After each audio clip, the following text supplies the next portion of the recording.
నమస్తే, welcome to I dream. అది లెక్క. AP CM YS Jagan charisma ఏ పార్టీతో గురువారం మరోసారి ప్రపంచానికి తెలిసింది. సీఎం పుట్టినరోజు నాడు సోషల్ మీడియా వేదికగా ప్రపంచవ్యాప్తంగా అభినందనల వెల్లువతో శుభాకాంక్షలు రికార్డులు సృష్టించాయి. హెచ్బిడి వైఎస్ జగన్ పేరుతో ఏర్పాటు చేసిన హ్యాష్ ట్యాగ్ ద్వారా ట్విట్టర్ వేదికగా 3.5 లక్షల మందికి పైగా శుభాకాంక్షలు తెలపడం ద్వారా ఇండియా ట్రెండింగ్లో తొలి స్థానంలో నిలిచింది. అభివృద్ధి అంటున్నాడు జగనే, మళ్ళీ రావాలంటూ జనమే అంటున్నారు. జగన్ కోసం జనం, జనం కోసం. ప్రపంచవ్యాప్తంగా వైఎస్ జగన్ పుట్టినరోజు సందర్భంగా 18.1 కోట్ల మందికి పైగా విష్ చేసినట్టు ట్విట్టర్లో గణాంకాలు పేర్కొంటున్నాయి.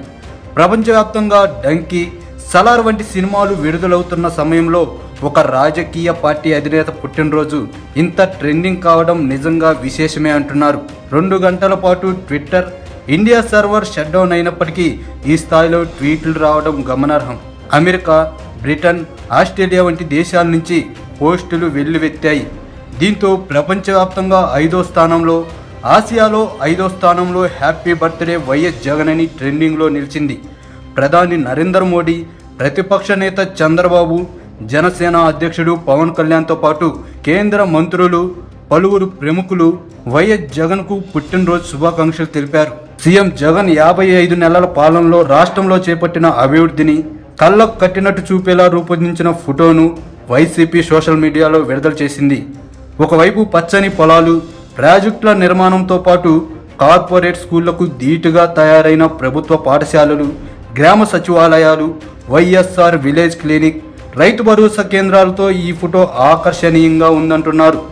సోషల్ మీడియాలో ఈ చిత్రం వైరల్ అవుతుంది. ఇప్పుడు అభివృద్ధి అంటున్నాడు జగనే, మళ్ళీ రావాలంటూ జనమే అంటున్నారు. జగన్ కోసం జనం, జనం కోసం. సింగరేణి ఎన్నికల్లో బీఆర్ఎస్ పార్టీ చేతులెత్తేసింది. వరుసగా 2 సార్లు సింగరేణి గుర్తింపు సంఘం ఎన్నికల్లో గెలిచిన గులాబీ పార్టీ అనుబంధ సంస్థ టీబీజీకేఎస్ పోటీ నుంచి తప్పుకోవాలని కేసీఆర్ ఆదేశాలు జారీ చేశారు. దాంతో పార్టీ నిర్ణయంపై టీబీజీకేఎస్ నేతలు ఆగ్రహం వ్యక్తం చేస్తున్నారు. కార్మిక నేతలు మూకుమ్మడి రాజీనామాలు చేయటం మొదలుపెట్టారు. వారంతా కాంగ్రెస్లో చేరాలని నిర్ణయించుకున్నట్లు తెలుస్తోంది. అలాంటి అసంతృప్తి నేతలంతా హైదరాబాద్లో మీటింగ్ పెట్టుకోవటం ప్రాధాన్యత సంతరించుకుంది.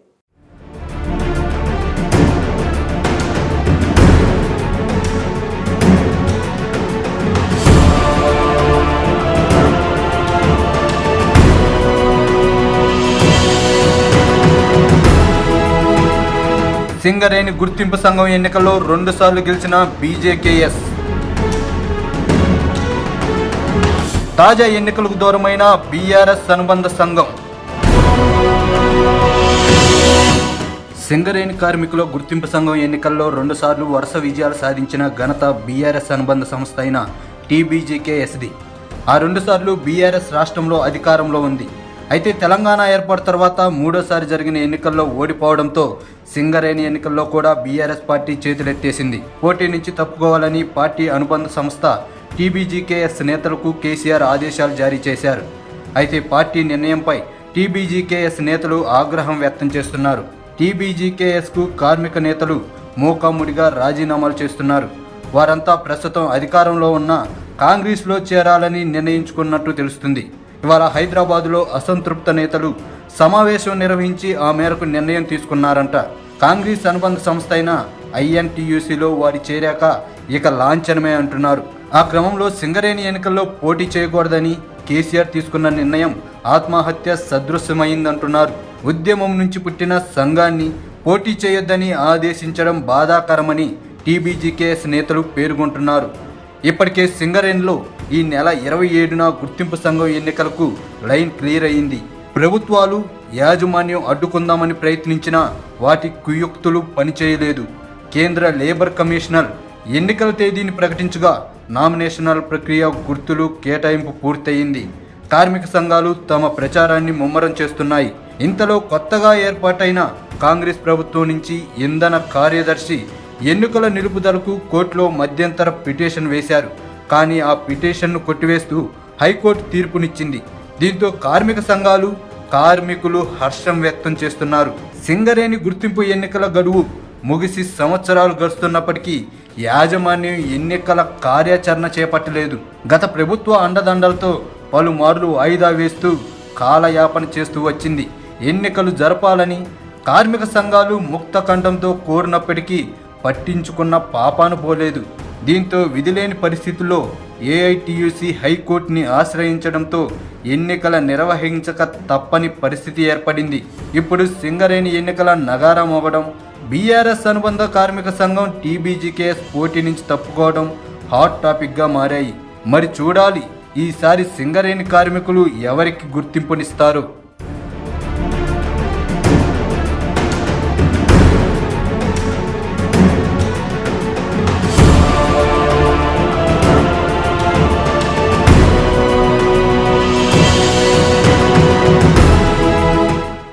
తెలంగాణలో నూతనంగా ఏర్పాటైన కాంగ్రెస్ సర్కార్ ఆదాయ వనరులు పెంచుకునే పనిలో పడింది. 6 గ్యారంటీల హామీలతో పవర్లోకి వచ్చిన కాంగ్రెస్ వాటి అమలుకు ఆర్థిక పరిస్థితిని సమీక్షించుకుంటోంది. ఆ క్రమంలో గత ప్రభుత్వం మిగిల్చిన అప్పులను హైలైట్ చేసే ప్రయత్నం చేస్తోంది. దానికి సంబంధించి వాదోపవాదాలు ఎలా ఉన్నా ఆదాయాన్ని సమకూర్చుకొని హామీలు నెరవేర్చకపోతే బదనామయ్యేది కాంగ్రెస్ సర్కారే. అందుకే ప్రభుత్వ పెద్దలు ఇప్పుడు ట్రాఫిక్ చలాన్ల బకాయిలపై దృష్టి సారిస్తున్నారట. బకాయిలు వసూలు చేయడానికి ట్రాఫిక్ చలానాలపై మరోమారు రాయితీ ప్రకటించనున్నారట.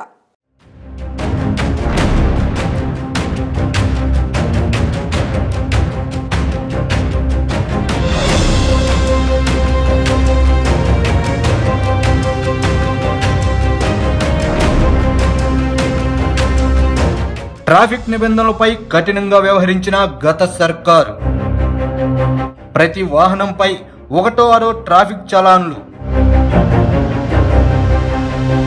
తెలంగాణలో బీఆర్ఎస్ అధికారంలో ఉన్నప్పుడు ట్రాఫిక్ చలాన్ల రూపంలో ఆదాయ సమీకరణాలు కఠినంగా వ్యవహరించిందన్న వాదన ఉంది. దానికి తగ్గట్టే దాదాపు ప్రతి వాహనంపై 1/6 ట్రాఫిక్ చలాన్లు రిజిస్ట్రేషన్ అవుతూనే వచ్చాయి. సాధారణంగా ఏ రాష్ట్రంలో అయినా పెట్టుబడులు పెరిగి పారిశ్రామిక ఇతరితర రంగాల అభివృద్ధి జరుగుతూ ఉంటే ఆదాయం పెరుగుతుంది. దానికి ప్రభుత్వ పెద్ద ఎత్తున కసరత్తు చేస్తుంటారు. అయితే అలాంటి ఎక్సర్సైజ్ లేకుండా ప్రభుత్వానికి ఆదాయం సమకూర్చే వాటిలో జనం కట్టే వివిధ ట్యాక్సులతో పాటు మద్యం, ట్రాఫిక్ చలాన్లు వంటివి ముందు వరుసలో ఉంటాయి. ప్రస్తుతం తెలంగాణ లక్షల కోట్ల అప్పుల్లో కూరుకుపోయి ఉంది. ఇలాంటి పరిస్థితుల్లో ఏ ప్రభుత్వానికైనా ఆదాయ వనరులు పెంచుకోవడం తప్పనిసరే. ఆ క్రమంలో 6 గ్యారంటీ హామీలు వెంటనే అమలు చేస్తామన్న కాంగ్రెస్ సర్కారు ఇప్పుడు ఫైనాన్షియల్ సపోర్ట్ ఎంతో అవసరం. అందులో భాగంగానే ఆదాయ సమీకరణకు రాష్ట్రంలో పెండింగ్లో ఉన్న ట్రాఫిక్ చలానాలు వసూలు చేసేందుకు పోలీస్ శాఖ మరోమారు సన్నద్ధమవుతుంది. ఇందుకు మరోసారి భారీగా రాయితీలు ఇవ్వాలని అధికారులని భావిస్తున్నారంట. గత ఏడాది ఇలా రాయితీ ప్రకటించడంతో ఏకంగా 300 కోట్ల రూపాయల వరకు చలానాల రుసుము వసూలయ్యింది. ఇదే తరహాలో మరోమారు రాయితీలు ఇవ్వాలని అధికారులు నిర్ణయించారంట. దీనికి సంబంధించిన ఉత్తర్వులు త్వరలోనే వెలువడనున్నాయంటున్నారు. ట్రాఫిక్ నిబంధనలు ఉల్లంఘించే వారిపై పోలీసులు చలానాలు విధిస్తారు. హైదరాబాద్ నగరంలోని 3 కమిషనరేట్లతో పాటు రాష్ట్రంలోని ఇతర కమిషనరేట్లు, జిల్లా ప్రధాన కార్యాలయాలు మొదలు చిన్న తరహా పట్టణాల్లోనూ చలానాలు విధిస్తుంటారు. సాంకేతిక పరిజ్ఞానం అందుబాటులోకి రావడం, ఎక్కడికక్కడ సీసీ కెమెరాలు ఏర్పాటు చేయడంతో ఉల్లంఘనలకు పాల్పడే వారిని గుర్తించి చలానాలు విధించడం సులభమైంది. అయితే చాలామంది చలానాలను చెల్లించడం లేదు. పోలీసులు తనిఖీలు నిర్వహించి వాహనం నెంబర్ ఆధారంగా దానిపై ఉన్న చలానాలను పరిశీలించినప్పుడు మాత్రమే పెండింగ్లో ఉన్నట్టు బయటపడుతుంది. ఒక్కొక్క వాహనంపై 10ల సంఖ్యలో చలానాలు పెండింగ్లో ఉంటున్నాయి. 2022 మార్చి 31 నాటికి రాష్ట్రంలో 2.4 కోట్ల చలానాలు పెండింగ్లో ఉన్నాయి. వీటిని తగ్గించుకోవాలన్న ఉద్దేశంతో గత ఏడాది ప్రత్యేక రాయితీ ప్రకటించారు. ద్విచక్ర వాహనాలకైతే 75%, మిగతా వాటికి 50% రాయితీ ఇచ్చారు. దీనికి అనూహ్య స్పందన వచ్చింది. కేవలం 45 రోజుల వ్యవధిలో 300 కోట్ల వరకు వసూలయ్యాయి. దాదాపు 65% చలానాలు చెల్లించారు. ఆ గడువు ముగియడంతో మళ్లీ పెండింగ్ చలానాలు భారం పెరిగిపోతుందంట. గత నెలాఖరుకు చలానాల సంఖ్య మళ్లీ 2 కోట్లకు చేరుకుంటుందని అంచనా వేస్తున్నారు. ఈ నేపథ్యంలో చలానా రుసుము వసూలుకు మరోమారు రాయితీ ప్రకటించాలని నిర్ణయించారంట. నిర్ణీత వ్యవధిలో చలానాలు చెల్లించే వారికి ఈ రాయితీ వర్తిస్తుందంటున్నారు. ఈ డిస్కౌంట్ ఆప్షన్ పూర్తిగా వర్కౌట్ అయ్యి పెండింగ్లో అన్ని చలానాలు రుసుములు వసూలు చేయడమే సర్కార్ ఉద్దేశంగా కనిపిస్తుంది. ఏదేమైనా అది జరిగితే చచ్చినోడి పెళ్లికి వచ్చిందే కట్నం అన్నట్టు ప్రభుత్వానికి ఎంతో కొంత ఆదాయం లభిస్తుంది కదా.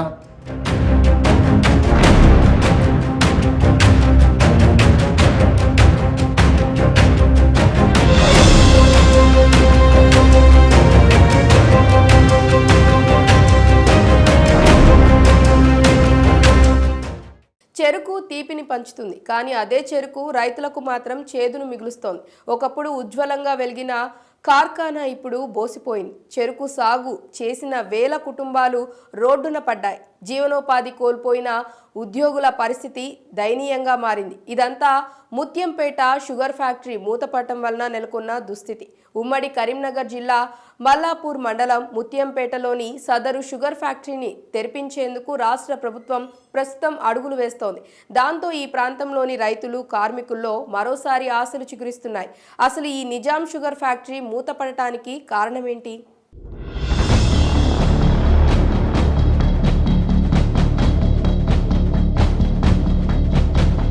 ఉమ్మడి కరీంనగర్ జిల్లా మల్లాపూర్ మండలం ముత్యంపేట గ్రామంలో నిజాంల కాలంలో షుగర్ ఫ్యాక్టరీ స్థాపించారు. అప్పటి నుంచి ఈ ఫ్యాక్టరీ విజయవంతంగా నడిచింది. ఉమ్మడి కరీంనగర్ జిల్లా మాత్రమే కాకుండా నిజామాబాద్ జిల్లాలో కూడా ఎక్కడ చూసినా చెరుకు రైతులు, చెరుకు ఆధారిత కూలీలు కనిపిస్తుండేవారు. ఆ ఫ్యాక్టరీలో సుమారు 200 మంది కార్మికులు పనిచేసేవారు. ఫ్యాక్టరీ చుట్టుపక్కల ప్రాంతాల్లో వేలాది మంది రైతులు చెరుకును పండించి ఈ ఫ్యాక్టరీలో అమ్ముకునేవారు. దాంతో ఆర్థికంగా ఈ ప్రాంత ప్రజలు బాగా ఎదిగారు. అయితే 2015 డిసెంబర్ 22న చెరుకు ఫ్యాక్టరీని అనూహ్యంగా మూసివేశారు. అప్పటి నుంచి ఫ్యాక్టరీ తెరిపించాలని చెరుకు రైతులు చెయ్యని ఉద్యమం లేదు, పడని పాట్లు లేవు. ఈ ప్రాంతంలో సీజన్లో చెరుకు ఫ్యాక్టరీ తెరిచి ఉన్నప్పుడు దాదాపు 10,000 ఎకరాల్లో చెరుకు సాగు చేసేవారు. రైతులతో పాటు ప్రత్యక్షంగా, పరోక్షంగా సుమారు 1,00,000 మంది ఈ ఫ్యాక్టరీపై ఆధారపడి జీవించేవారు. అలా నడుస్తున్న ఫ్యాక్టరీ మూసివేతతో వారందరి బతుకులు రోడ్డున పడ్డాయి. ఆ క్రమంలో రైతులే ఫ్యాక్టరీ నడిపించుకోవాలని, ప్రభుత్వ వాటాతో ఫ్యాక్టరీ నడిపిస్తామని పాలకులు చెప్పినప్పటికీ ఏదీ కార్యరూపం దాల్చలేదు. ఫ్యాక్టరీ మూతపడడంతో రైతులు చెరుకు పంట సాగుపై ఆసక్తి తగ్గించారు. ఇప్పుడు ఈ ప్రాంతంలో 2,000 ఎకరాల్లో చెరుకు సాగు అవ్వటమే గగనంగా మారింది. 2016 నుండి చెరుకు రైతులు కర్మాగారం తెరిపించాలని ఎన్నో ఆందోళనలు నిర్వహించారు. 2018 ఎన్నికల్లో బీఆర్ఎస్ ప్రభుత్వం రెండోసారి అధికారంలోకి వచ్చినప్పుడు 100 రోజుల్లో ఫ్యాక్టరీ తెరిపిస్తామని నేతలు హామీ ఇచ్చినప్పటికీ ఫ్యాక్టరీ తాళాలు మాత్రం తెరుచుకోలేదు. ఆ తర్వాత ఏడాది జరిగిన లోక్సభ ఎన్నికల్లో ప్రభుత్వం ఫ్యాక్టరీ నడిపించకపోతే తామే స్వయంగా నడిపిస్తామని బీజేపీ నేతలు ప్రకటనలు అయితే చేశారు, కానీ అవి కూడా కార్యరూపం దాల్చలేదు. ఆ ఎఫెక్ట్తో ప్రతి సీజన్లో సాగు తగ్గుతూ వచ్చింది. గత ఎన్నికల్లో చక్కెర కర్మాగారం తెరిపించాలని చెరుకు రైతులు గ్రామాన తిరుగుతూ ఉద్యమం చేపట్టారు. అయితే రాజకీయ పక్షాలు హామీలు అయితే ఇచ్చాయి, కానీ అవి అమలుకు నోచుకోలేదు. పలుసార్లు కొరుట్ల, మెట్టుపల్లి, జగిత్యాల ప్రాంతాల్లో రైతులు ధర్నాలు, రాస్తారోకులు నిర్వహించినా పట్టించుకునే నాదుడే లేకుండా పోయాడు. దాంతో పండించిన అంతో ఇంతో చెరుకును ఆ ప్రాంత రైతులు వ్యయ ప్రయాసలకు వచ్చి కామారెడ్డిలోని గాయత్రి చెరుకు ఫ్యాక్టరీకి తరలించాల్సి వస్తోంది. ఫ్యాక్టరీ తెరుచుకోకపోవడంతో రైతులు, కార్మికులు ఆర్థికంగా ఇబ్బందులు ఎదుర్కోవాల్సి వస్తోంది. వేలాది కుటుంబాలు రోడ్డున పడ్డాయి. అయితే ప్రస్తుతం రాష్ట్రంలో కాంగ్రెస్ ప్రభుత్వం ఏర్పాటు అయ్యాక ఈ షుగర్ ఫ్యాక్టరీపై దృష్టి సారించినట్లు చెప్తున్నారు. ఈ ఫ్యాక్టరీ ప్రస్తుత పరిస్థితులపై సర్కారు సమీక్షా సమావేశాన్ని నిర్వహించింది. స్థానిక ఎమ్మెల్యే జీవన్ రెడ్డి కూడా ముత్యంపేట షుగర్ ఫ్యాక్టరీ సందర్శించి రైతులకు భరోసా కల్పించారు. దీంతో త్వరలో ఈ ఫ్యాక్టరీ పునరుద్ధరణపై రైతుల్లో తిరిగి ఆశలు చిగురిస్తున్నాయి. మరి కాంగ్రెస్ సర్కారైనా వారి బతుకుల్లో తీపి నింపుతుందో లేదో చూడాలి. ముత్యంపేట షుగర్ ఫ్యాక్టరీ వేలాది మంది ఉద్యోగులకు ఉపాధి కల్పించడం కాదు, లక్షలాది మంది రైతులకు ఆదాయాన్ని సమకూర్చినటువంటి గొప్ప చక్కెర కర్మాగారం. ఈ చక్కెర కర్మాగారం మూతపడి ఇప్పటికి 8 ఏళ్ళు అవుతుంది. గత బీఆర్ఎస్ ప్రభుత్వం గెలిచిన 100 రోజుల్లోనే మళ్లీ తెరిపిస్తామని హామీ ఇచ్చినప్పటికీ అది అమలుకు నోచుకోలేదు. అయితే ప్రస్తుతం కొత్తగా ఏర్పడినటువంటి రాష్ట్ర ప్రభుత్వం దీన్ని తెరిపించేందుకు ప్రయత్నాలు చేస్తుంది. ఈ దిశగా కూడా అడుగులు వేస్తుంది. సో ఈ అంశంతో మాట్లాడేందుకు జగిత్యాల జిల్లా ముత్యంపేట షుగర్ ఫ్యాక్టరీ మనం ఉన్నాం. ఇక్కడ కొంతమంది రైతులు ఉన్నారు. సో దీని గత చరిత్ర ఏంటి, అసలు ఇది ఎందుకు మూతపడింది, ప్రస్తుతం ప్రభుత్వం తీసుకున్నటువంటి చర్యలపైన వారికి ఉన్నటువంటి ఆశలు ఏంటి, వారి మాటలు తెలుసుకుందాం. చెప్పండి, ఏదైతే ముఖ్యంగా ఈ ఫ్యాక్టరీ మూతపడడానికి గల కారణాలు ఏంటి? ఈ ఫ్యాక్టరీ 2001-2లో అప్పుడు ఈ చంద్రబాబు నాయుడు ముఖ్యమంత్రి ఉన్న సమయంలో అప్పుడు షుగర్ ఫ్యాక్టరీలన్నీ లాస్లు ఉన్నాయి, వాటర్ లేవు అని ప్రైవేట్ వాళ్ళకి అప్పచెప్తామని చెప్పిన విషయంలో గోకరాజ్ గంగరాజుకు 51%, గవర్నమెంట్కు 49% తోని అప్పుడు అయింది, ప్రైవేటీకరణ అయింది. టోటల్గా డక్కన్ షుగర్స్ అని వాళ్ళ మేనేజ్మెంట్లోకి వెళ్ళిపోయిన తర్వాత 2014 వరకు వాళ్ళు బాగానే నడిపినారు. రైతులను కూడా సంతోషంగా ఉన్నాం. ఓకే, 2014లో వీళ్ళ అధికారంలోకి రాకముందు మేనిఫెస్టోలో మేము గవర్నమెంట్ వచ్చిన 100 రోజుల లోపలనే ఫ్యాక్టరీని స్వాధీనం చేసుకుంటామని, నడుస్తున్న ఫ్యాక్టరీని 2015లో మూసేసారు, లే ఆఫ్. అప్పటి నుండి మేము వివిధ రకాలుగా పోరాటాలు చేస్తూనే ఉన్నాం. అయితే ఈ ప్రాంతంలో చెరుకుతోనే డెవలప్మెంట్ అనేది అందరికీ తెలుసు. మేము ప్రతి ఎలక్షన్స్ ముందల ప్రతి నాయకుడు వచ్చినప్పుడు కానీ, ఆ కవిత గారు ఎంపీ గెలిచినప్పుడు కానీ, అరవింద్ గారు ఎంపీ గెలిచినప్పుడు కానీ వాళ్ళు ఏవైతే మాటలు ఇచ్చారో ఎవరు కూడా మాటలు. కేవలం రేవంత్ రెడ్డి గారు ఈ షుగర్ ఫ్యాక్టరీని సందర్శిస్తా అని వచ్చి ఇక్కడ నిద్ర చేసి ఇవాళ అధికారంలోకి వచ్చినాక మాకు షుగర్ ఫ్యాక్టరీ నడిపిస్తానని మొన్న మండలిలో ప్రకటన చేసిన తర్వాత మేము రేవంత్ రెడ్డి గారికి, జీవన్ రెడ్డి గారికి ధన్యవాదాలు తెలుపుకుంటున్నాం. మాకు షుగర్ ఫ్యాక్టరీ నడుస్తుంది అనేది అయితే ఇప్పుడు ఈ ప్రాంత రైతులకు మాకు ఒక నమ్మకం అయితే ఏర్పడదు. అంటే ఈ ఫ్యాక్టరీని తిరిగి తెరిపించేందుకు మీరు చేసినటువంటి ప్రయత్నాలు ఏంటి? సో ఇప్పుడు వస్తాం అంటే మీకు ఈ ప్రభుత్వం నుంచి వస్తున్న సానుకూలంగా వచ్చేటువంటి అంశాలు ఏంటి? ఈ ప్రయత్నం అనేది ఒక ప్రయత్నం కాదు, ప్రతి నాయకుని కలిసి ఎన్నో రకరకాల ధర్నాలు చేసి ఇక్కడ రైతులు వందల రోజులు, అంటే ఒక రోజే కాకుండా అసెంబ్లీ ముట్టడి కానీ 3-4 సార్లు, అంటే అసెంబ్లీ ముట్టడి, జిల్లా కలెక్టర్ ఆఫీస్ ముట్టడి, ఎన్నో రకాల వినతి పత్రాలు కలెక్టర్కు వచ్చిన ప్రతి మంత్రికి, కవిత గారికి, ఎంతమందికి ఎన్నిసార్లు ఎన్ని రకాలుగా మొరపెట్టుకున్నా, ఎన్ని ఉద్యమాలు చేసినా అంటే గత ప్రభుత్వం పట్టించుకోలే. ఏదైతే మొన్న మన ఇప్పుడున్న కొత్తగా వచ్చిన ముఖ్యమంత్రి ఏవైతే రేవంత్ రెడ్డి గారు ఉన్నారో, ఎన్నికల కంటే ముందు మొన్న మార్చిలో ఏదైతే ఇక్కడనే పాదయాత్ర, హాత్ జోడో యాత్రలో వచ్చి ఇదే గేటు ముంగట రైతులకు భరోసా ఇచ్చిండ్రు. ఏదైతే మేము వచ్చే ప్రభుత్వం మాదే వస్తుంది, ఇది వచ్చినాక ఒక 6 నెలలు 1 సంవత్సరం లోపల ఫ్యాక్టరీ నడిచే విధంగా మేము నడిపిస్తామనే మాట ఇచ్చిండ్రు. దాంట్లో భాగంగానే మొన్న మండలిలో జీవన్ రెడ్డి గారు దీని మీద ప్రస్తావన తీసుకొచ్చినప్పుడు రేవంత్ రెడ్డి గారు సానుకూలంగానే మాట్లాడడం మొన్న పేపర్లో కూడా వచ్చింది, చూసినాం. ఖచ్చితంగా ఇది ప్రభుత్వమే ఏదన్నా ఒకటి చేసి నడిపిస్తుంది, అంటే నడిపే విధంగా మేము ఖచ్చితంగా 3 ఫ్యాక్టరీని చాలు చేస్తామని ఒప్పుకోవడం జరిగింది. అదే దానివల్ల రైతులందరూ హర్షిస్తున్నాం. ఇప్పుడు రేవంత్ రెడ్డి కానీ, జీవన్ రెడ్డి గారికి కానీ, నరసింహారావు గారు కూడా గతంలో చాలా వరకు వారు కూడా ఎన్నో పోరాటాలు చేసిన పాపం దురదృష్టవశాత్తు వాళ్ళు మొన్న ఓడిపోయిన వాళ్ళు కూడా ఈ ఫ్యాక్టరీ గురించి చాలా వరకు పోరాటం చేసి వాళ్ళు మొన్న ఓడిపోవడం మా దురదృష్టం. వాళ్ళు కూడా అంటుండ్రు ఏదైనా ఉన్నా కానీ మేము మళ్ళీ రేవంత్ రెడ్డి దగ్గర కలిసి ఇక్కడ మా ప్రాంతంలో జీవన్ రెడ్డి కానీ, నరసింహారావు కానీ వీళ్ళందరూ కలిసి మరొకసారి పోయి పూర్తి దీని మీద ఏదైనా కమిటీ అయితే ఏ విధంగా అయితే ప్రైవేట్ నడిపించడమా లేకపోతే ప్రభుత్వం నడిపించడం అనే దాని మీద కమిటీ వేసి దాంట్లో మంత్రులతోనే ఇస్తామన్నారు. మంత్రులు కానీ, జీవన్ రెడ్డి గారు కానీ, ఇప్పుడున్న నరసింహారావు గారు కానీ వీళ్ళందరూ ఉండి ఖచ్చితంగా నడుస్తాను ఆశిస్తున్నాం. దాదాపు ఇక్కడ ఇది నడిస్తే 1,00,000 కుటుంబాలకు ఉపాధి ఉంటుంది. దీన్ని ఖచ్చితంగా ప్రభుత్వం నడుస్తాను ఆశిస్తాం.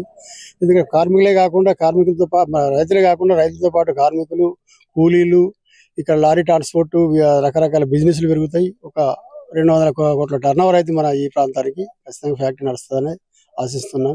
ఖచ్చితంగా నడుస్తుంది.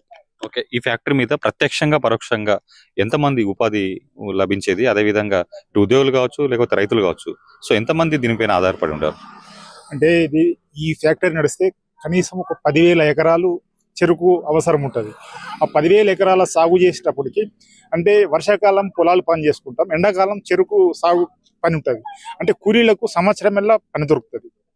అంటే ఇప్పుడు కూలీలకి పని లేదు వాస్తవంగా, ఎందుకంటే పొలాలు వేస్తున్నాం, ఏదో పొలాలు వేసిన కొన్ని రోజులే పని దొరుకుతుంది వాళ్ళకు.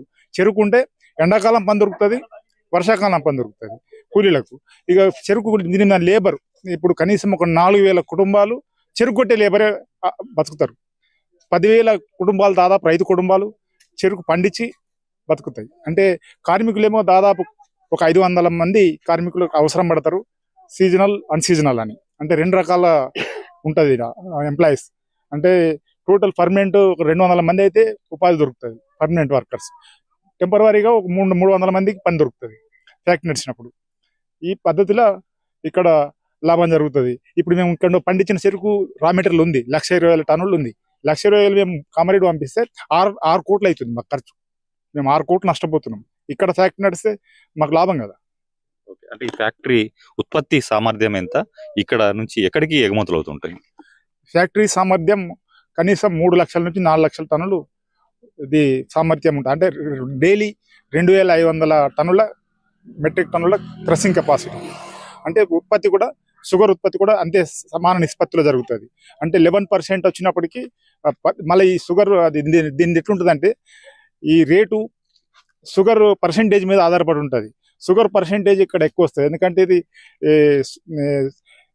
మన రికవరీ జోన్ అంటే సూర్యుడు నిటారుగా ఎక్కడైతే పోతాడో అక్కడ చెరుకు కూడా తీపి ఉంటుంది, ఎక్కువ తీపి ఉండి షుగర్ కూడా ఉత్పత్తి ఎక్కువ ఉంటుంది. మన దగ్గర ఇప్పుడు 120 ఒక టన్నుకు 120 టన్నులు వెళ్తుంది. కిలోలు ఒక టన్ను చెరుకు 120 కిలోల చక్కెర వెళ్తుంది. దాంతో రైతుకు 20 కిలోల అడిషనల్ మాకు పైసలు వస్తాయి. అంటే దీంతో చాలా లాభం రైతుకు. ఇది మొద్దు పంట. ఇక్కడ మళ్ళా రాళ్ళ ఒక నెల రోజులు దీన్ని ఇడిచిపెట్టి రైతు ఎటన్నా వెసులుబాటు ఉంటుంది, ఎటన్నా వెళ్ళిపోవచ్చు. ఒక 15 రోజులు ఇడిచిపెట్టి వెళ్ళిపోయినా నష్టం ఉండదు. ఇది గడ్డి లాంటి విత్తనం పంట. దీంతో మళ్ళా మాకు ఖచ్చితమైన దిగుబడి అనేది మా అంచనా. ఇప్పుడు మన రాష్ట్రంలో కాదు, ఇక్కడ ఒక హెక్టారుకు 100 టన్నుల సరాసరి దిగుబడి ఉంది ఇక్కడ. అంటే అంటే వేరే దగ్గర ఇట్లా ఉండదు. ఇప్పుడు కామారెడ్డిలో నడుస్తుంది ఫ్యాక్టరీ, వాళ్ళకు వాళ్ళ ఎంత ఉంటుంది అంటే సరాసరి 60 టన్నులు 70 టన్నులు ఉంటుంది. మన దగ్గర 100 టన్నులు ఉంది హెక్టార్కు.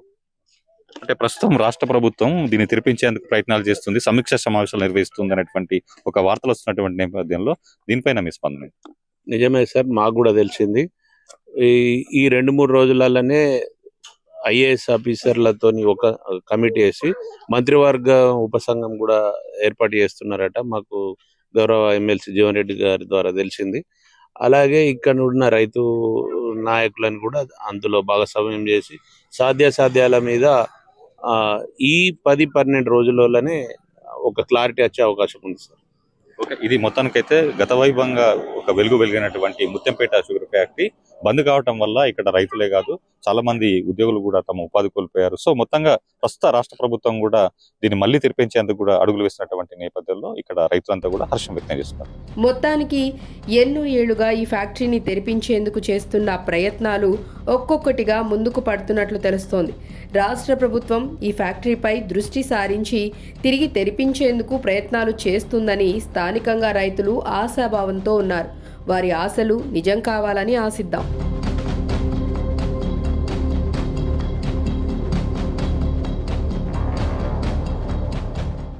సాధారణంగా 5 ఏళ్లు అధికారంలో ఉన్న ఏ ప్రభుత్వమైనా మళ్లీ ఎన్నికలు దగ్గర పడుతున్న టైంలో ఓటర్లను ప్రసన్నం చేసుకునే పనిలో పడుతుంటాయి. రాష్ట్ర ప్రభుత్వాలు కేంద్ర ప్రభుత్వంలో అధికారంలో ఉన్న పార్టీలైన ప్రజాకర్షక పథకాలతో ఎన్నికలకు సిద్ధమవుతుంటాయి. అయితే రానున్న ఎన్నికలకు సంబంధించి కేంద్రంలోని బీజేపీ సర్కార్ తీసుకుంటున్న నిర్ణయాలు, అమలు చేస్తున్న విధానాలు సామాన్యులకు భారంగా మారుతూ అసౌకర్యానికి గురి చేస్తుండటం ఇప్పుడు చర్చనీయాంశంగా మారింది. ప్రస్తుతం కేంద్ర పరిధిలోని రైల్వే శాఖ తీసుకుంటున్న నిర్ణయాలు ఆ కోవలోనే ఉన్నాయంటున్నారు.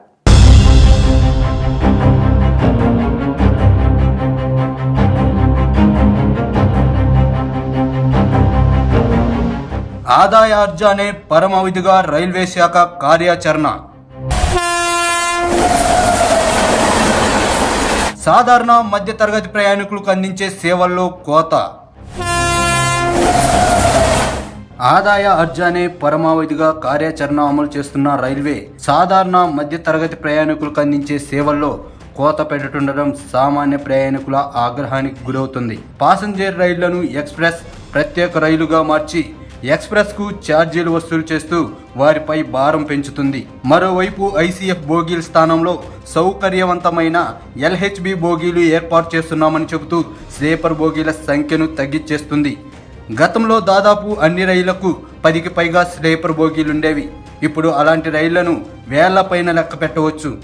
70% రైళ్లలో స్లీపర్ బోగీలు కేవలం 3 నుంచి 5 వరకు మాత్రమే ఉన్నాయి. దాంతో అత్యంత రద్దీగా ఉండే రైళ్లలో ఈ బోగీలు సరిపడక నిత్యం ప్రయాణికులు తీవ్ర ఇబ్బందులు పడుతూ ప్రయాణం సాగిస్తున్నారు. తాజాగా విశాఖ చేరుకున్న రైలు నంబర్